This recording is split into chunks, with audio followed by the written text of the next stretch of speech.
સાહેબ અમારો ન્યાય આવવો જોઈએ એમ. પણ ન્યાય બેન વાત સાચી. ઘરે આવીને એમ નહીં, ઘરે આવીને અમને ધમકી મારી બરોબર. હા હું આડી ઉભી રીતે મને કીધું તું તારા દાંત હોત કાઢી લઈશ બરોબર, છરી બતાવી હતી હા અને એવી ધમકી જ મારી હતી. તો ઘરે આવીને આવો અન્યાય કરી ગયો તો એ અમારો ન્યાય કેમ પોલીસ સ્ટેશનમાં ન હોય? બૈરાનો હાથ પકડી જ ન શકે. પણ એમ મારો નથી ખુદનો બેન, હાથ એ પકડીને મને ટાઈમે કોઈ આગળ માની કરી લ્યો, હતી. એક જ મિનિટ, એ ટાઈમે માની લો અત્યારે ડિજિટલ જમાનો છે, કોઈ મોબાઈલ રેકોર્ડ, કોઈ વિડીયો રેકોર્ડ, કોઈ ઓડિયો રેકોર્ડ તમારી પાસે છે? અરે સાહેબ અમે બે માણસ હતા, કોઈ એવો રેકોર્ડ કે એવું કરવાનું ઓલો ટાઈમ નો રહેવા દીધો અમને બરોબર. આવી રીતે અમને ધમકી જ મારી. હવે અમારે મરવા સિવાય કોઈ આરો નથી. પણ બેન, જય માતાજી. સાંભળ્યા તમને તમે બેનને? આ વિડીયો મારો 3-4 અઠવાડિયા પહેલા, એટલે કે 1 મહિના પહેલા આ વિડીયો મેં યુટ્યુબ અને ફેસબુક ઉપર અપલોડ કર્યો છે. સામાન્ય માણસને ન્યાય માટે કેટલી ઝડપાટ કરવી પડે છે. 5-5, 6-6 મહિના સુધી એફઆઈઆર ન થાય. આ તેનું ઉદાહરણ છે. સમાજના કોઈ વ્યક્તિ આમની સાથે ફરિયાદ કરાવવા નથી ગયા કે નથી કોઈ સમાજના વ્યક્તિઓ આને પૂછ્યું. આ બંને જણા, આ બેન અને ભાઈ છે, ભાઈને પણ હમણાં સંભળાવું. બંને જણા નથી પૂછ્યું કે તમારી પર શું વીતી છે. આ સામાન્ય માણસની હકીકત છે. જો આ બેનની વિરુદ્ધ અને 2 જણાના ભાઈના ટ્રક એ ભાઈ લઈ જોઈ ગયો છે. તે કોઈ જો સામે રાજનેતા હોત, કોઈ મોટું માથું હોત, કોઈ મોટા કલાકાર હોત તો સમાજ સાથે. આ કડવી હકીકત છે. સામાન્ય માણસના ઝઘડામાં ગમે તે હોય, સમાજ કોઈને સાથ દેતો નથી. અને આવા માણસોનો અવાજ ઉઠાવે તેને ફોન કોલ કરીને ગાળો દેવામાં આવે છે. 2 કાલના ઓડિયો છે મારે, ગાળોના ઓડિયો વતન છે, ફોન કોલમાં મને દીધી છે. અને 2 ઓડિયો સમજાવવાના છે, જે સીધી રીતે સમજી ગયા તેમને ઓડિયો હું મેકીશ. ગાળોના જેને જોતા હોય એ પર્સનલ રીતે મેકીશ. અને તે ગાળો દેવાવાળાને મારે આજ ખાસ સંદેશ છે કે આ તમારા જ જ્ઞાતિના છે, આ તમારા જ સમાજના છે. આને ન્યાય ક્યારે અપાવજો? પેલા સાંભળો આપણે ભાઈ શું કહે છે, બરોબર? અને સાંભળો તેમની આપવીતી શું કહે છે, પછી પાછળથી ઓડિયો સંભળાવું. જય માતાજી, નમસ્તે. આપણી સાથે આજે ઘનશ્યામભાઈ છે અને વિડીયો કોલથી જોઈન થયા છે. એક માણસ જ્યારે થાકે હારી જાય, અરજી ઉપર અરજી, અને પોલીસ પ્રશાસન 5-5 મહિના થઈ ગયા હોય તોય કાર્યવાહી ન કરે, ત્યારે થાકીને સોશિયલ મીડિયા ઉપર તેમની આ પેટી કહેવા આવે છે. તેવી જ રીતે આપણે આજે ઘનશ્યામભાઈ આપણી પાસે આવ્યા છે વિડીયો કોલને મારફતથી. નમસ્તે ઘનશ્યામભાઈ. નમસ્તે. હવે તમારું આખું નામ જણાવી દો. ઘનશ્યામભાઈ દેવાભાઈ જરવલિયા. હા, ગામ તમારું?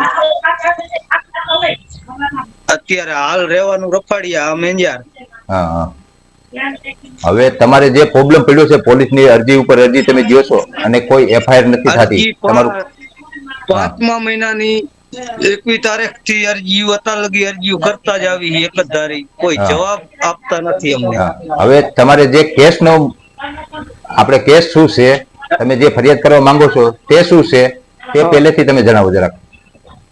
ફરિયાદ કરવા માંગી, ગાડી મારા ઘરે ઉભી હતી, ધમકી મારીને લઈ ગયો ભાઈ. હપ્તા રિપોર્ટ ભરેલા હે, હા છતાંય ઘરે આવીને ધમકી મારીને ગાડી ઉપાડી ગયો. એના ઉપર અમે કાયદેસર કાર્યવાહી કરાવી તો હા કોઈ અમારા અવાજ સાંભળતું નથી પોલીસ.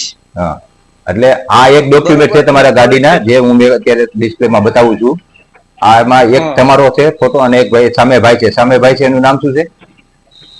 એનું નામ ઇરફાન ઇસ્માલ સમા. હા, પરંતુ તે તમારી ગાડી લઈ કેમ ગયા? બસ આવી રીતે ઘરે ઉભી હતી ને એમાં એવું હતું, મેં તો એને ઓલામાં નાખ્યો, વાપરી નાખ્યો એને. પછી મને કે મેં હપ્તાનું કીધું એટલે મને કે મારા બાપુજીની ગાડી છે, હું ગમે તે કરું, મારે નથી દેવી, લઈ જાવી. તો મેં હા કીધું તું લઈ કેવી રીતે જઈએ? કે તું મારી આગળ કઈ માગેશ, હપ્તા તારા નાખેલો હે બરોબર, તો તું હા ગાડી લઈ કેવી રીતે જા? તો કે મારા બાપુજીની ગાડી. મેં કીધું તારા બાપુજીની ગાડી હે એ બરોબર હે.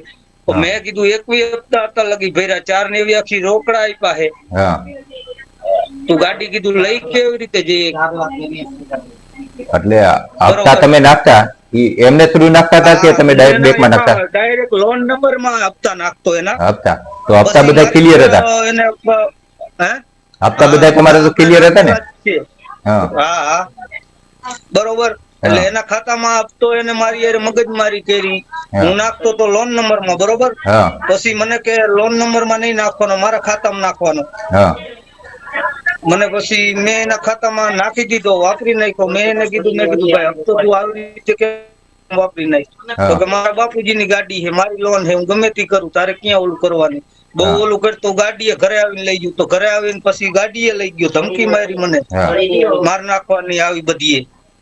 માર નાખવાની ધમકી મને આપી, બરોબર. પછી મારા કોઈ ઘરના કોલ હાડા રેકોર્ડ આયા કે તેને કોઈ મારા વસ્તુ તમારી પાસે ત્યારનું? હે કોલ રેકોર્ડ કે કોઈ વસ્તુ તમારું પાસે છે? એટલે કોલ રેકોર્ડ એવું રૂબરૂ જે ઘરે જાય તો ધમકી મારી ગયો હા એવું મેં કઈ કર્યું. હા એ આગળના કોલ રેકોર્ડ હે, ઈ જોઈ લઉં, મારા નીકળશે લગભગ એના. કોલ રેકોર્ડ હોય ને તો આપણે પોલીસ સ્ટેશનમાં ગમે તેને દેવું પડે. આપણે હા જે મૌખિક કહીને તે નો ચાલે. હા આ તમારા અમુક હમ બધા દસ્તાવેજો તમે બધા મોકલ્યા છે એ અત્યારે હું ડિસ્પ્લેમાં ચલાવું હમ છું, બરોબર. હમ અને તમે માની લો હમ પોલીસમાં અરજી દીધી હમ તો પોલીસ સ્ટેશનમાંથી શું જવાબ મળે છે? પોલીસ સ્ટેશનમાં અમને એવું કીધું, એવું અમને કીધું મને હા કે તમે અહીંયા ગાડી તમારી અહીં પોલીસ સ્ટેશન આવી જાય છે 2 દીમાં, પછી લઈ જઈજો. પછી હા અમે 2 દી પછી ગયા એટલે કોઈ માયલો જવાબ જ ન આપ્યો અમને, કે ફોન નથી ઉપાડતો, આમ નથી કરતો, હા તમારું કાંઈ ન આવે. તો કીધું અમારું આટલા પૈસા અમે ભર્યા છે, 4 નિવેશી રોકડા દીધા છે, હા એ કોઈ હપ્તા 78,500 ના ભર્યા. હા અત્યારે કીધું લઈ કેવી રીતે જઈએ? કે હવે એમ કહો કે ફોન નથી હા ઉપાડતો, જવાબ. તમારો ફોન ઉપાડે છે કે નથી ઉપાડતા? સાંભળ્યું ને મિત્રો, આ છે સામાન્ય માણસની હકીકત. અરજી ઉપર અરજી અને કોઈ એફઆઈઆર નહીં. કોઈ સમાજના સાથ દેવા નથી એવા. ખાલી 2 પાડોશી સિવાય જે મારી યુટ્યુબ ચેનલમાં અને ફેસબુક આઈડીમાં વિડીયો પડ્યો છે, અમારી કોઈ ફરિયાદ સાંભળતું નથી. અમારે મરવા સિવાય વારો નથી. ટાઇટલ છે તેમાં જોઈ શકો છો.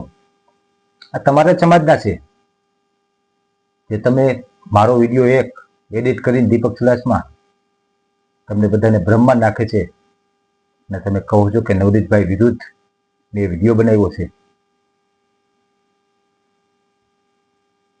ખોટે ખોટ તમે દીપક ચુડાસમાની વાતમાં આવીને મને ફોન કોલ કરીને ગાળો દો છો. આ તમારા સમાજના વ્યક્તિ છે, કેમ તમે આની કોઈ વારે ન ગયા? કેમ કોઈ મોટી મોટી ચેનલો વાળા કોઈ ન આવ્યા? અમારા સમાજ નથી, તમારા જ સમાજ છે. ને વિડીયો પૂરો જોયા વગર ફોન કોલ કરી ને ગેરસબત બોલવાનું ચાલુ કરો છો. આ વ્યાજબી નથી.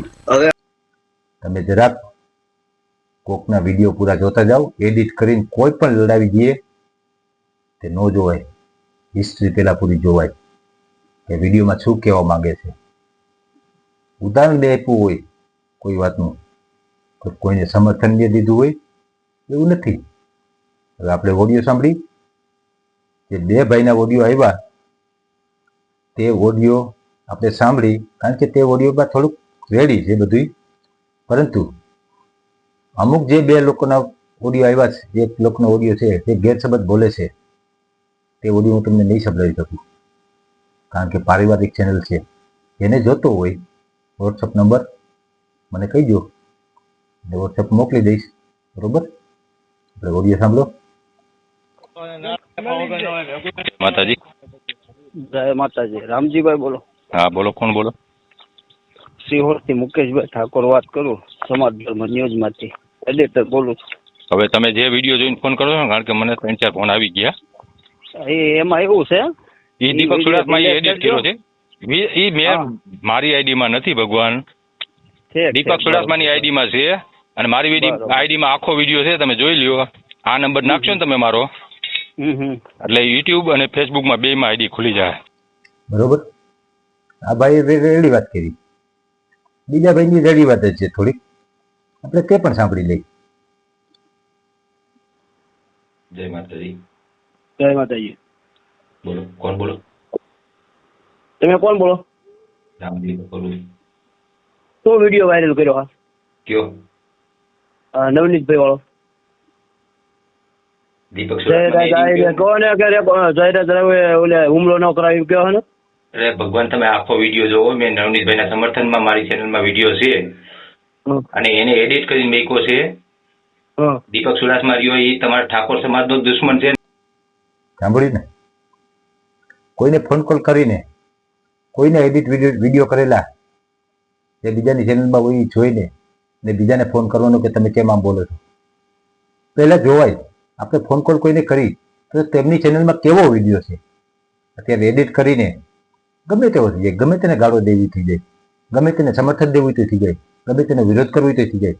આ મેન્ટલ દીપક સુડાસમા એક સમાજને બીજા સમાજ સાથે લડાવવા માટે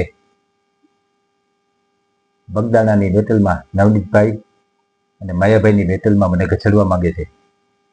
પરંતુ તમે મારો વિડીયો પહેલા જુઓ, મારી ચેનલમાં જુઓ. જેમ એક સામાન્ય સમાચારના ચેનલમાં વિડીયો આવે એ ડિટેલ રહીને કે કોઈને પણ પક્ષપાત કર્યા વિના મેં વિડીયો દર્શાવ્યા છે. પરંતુ આ મેન્ટલ દીપક સુડાસમા તેમાં એડિટ કરીને ઓડિયો આગળ પાછળ કરીને આખું જુદું જ બતાવે છે. અને આવી રીતે આ ઠાકોર સમાજ કોળી સમાજના લોકો આવીને મને ફોન કોલ કરે, સામાન્ય વાત કરે તો કોઈ વાંધો નથી, પરંતુ ગેરસબત બોલીને તે યોગ્ય નથી. બોલવાની બધાને આઝાદી છે. પરંતુ હું એક ચેનલ લઈને બેઠો છું, મને ખબર પડે છે મારે કોઈનો પક્ષ ન લઈ શકું. હું ખાલી દર્શાવી શકું કે અહીંયા આ બન્યું છે, અહીંયા આમ થયું છે, અહીંયા તેર થયું છે. બાકી કોઈને ગુનેગાર સાબિત કરવાનું પણ મારા અધિકારમાં નથી કે કોઈને અપરાધી સાબિત કરવાનું કે કોઈને નિર્દોષ સાબિત કરવાનું એ મારા અધિકારમાં નથી આવતું. ત્યારે હું જાહેર ચેનલ બનાવી બેઠો છું, મને પણ ખબર પડે છે. પરંતુ અમુક અસામાજિક તત્વો વિડીયો એડિટ કરીને એક પક્ષને બીજા પક્ષ સાથે લાવવા માંગે છે અને સમાજના આગેવાનો અમુક તેમાં આવી જાય છે. કાંઈ વાંધો નહીં, મને કોઈ દુઃખ લાગ્યું નથી. તમે એવા જ બધા બાહુબળિયા હોય તો આ તમારા જ સમાજના છે. આજે મેં વિડીયો મેં બનાવ્યો છે ને 1 મહિના પહેલા, તેમનો પક્ષ મેં લીધો છે. એટલે કે તેમને બે બતાવ્યા છે સમાચારમાં. ને નથી સામે પક્ષને એમાં અપરાધી સાબિત કર્યા કે નથી આ ભાઈને નિર્દોષ સાબિત કર્યા. તેમના સમાચાર મૂક્યા છે કે જેઓ ફરિયાદ કરવા જાય છે પણ ફરિયાદ થતી નથી. તેમની વેદના મેં દર્શાવી છે. જો સામે પક્ષવાળા કોઈ આવશે, એ ભાઈનો ટ્રક લઈ ગયા છે, તો તેમનો મત પણ રજૂ કરીશ. ને તે વિડીયોમાં કીધું જ છે, હજી લગી તે ભાઈનો પક્ષ કોઈ આવ્યો નથી. તેથી હજી મારો તે ભાગ અધૂરો જ છે. તેથી કોઈ એમ કહે કે તમે આ એક ભાઈ ઉપર આ ઠાકોર સમાજના કોળી સમાજના ભાઈનો પક્ષ લઈને વિડીયો બનાવ્યો, તે કેવી રીતે બની શકે? પરંતુ કોઈના વિડીયો અધૂરા જોઈને કોઈને ગેરસબત બોલવા કરતા આવા સામાન્ય માણસ હોય ને તેનો અવાજ બનો. સામાન્ય માણસ ફરિયાદ કરવા ક્યાં જાય? મોટા મોટા માંડવીઓ સામા હોય, કોઈ રાજનેતા હોય, કલાકાર હોય, કોઈ મોટા માથા હોય, ત્યાં તો સમાજ આખો ભેગો થઈ જાય છે. પરંતુ આ સામાન્ય માણસ ન્યાય માટે 5-5, 6-6 મહિનાથી રજરે છે. તેને કેમ ન્યાય નથી અપાવતા? અત્યારે માની લો એક ભાઈને તમે ન્યાય અપાવો છો તો એમાં એક નાનું તણખલા જેવું આ ભાઈનો ન્યાય છે. ખાલી ભેગા થઈને એક ફેર ન્યાય આશ્વાસન આપો તો તેમનો ટ્રક આવી જશે. ખાલી તમારા સમાજના થોડાક ખાલી ભેગા થાવ ને એમને ખાલી આશ્વાસન આપો ને તો આ ભાઈનો ટ્રક આવી જાય. પરંતુ નહીં, સામે કોઈ માથું નથી, ધંધાત્રી ભાઈઓ છે અને એમાં કાંઈ રાજનીતિ કરે કાંઈ મળે એમ નથી કોઈ મત મળે એમ નથી, કોઈ નામ મળે એમ. તો સામાન્ય માણસના ઝઘડામાં આપણે કેમ પડવું જોઈએ? આ દરેક સમાજના આગેવાનની આ કડવી હકીકત છે. બરોબર? જય માતાજી.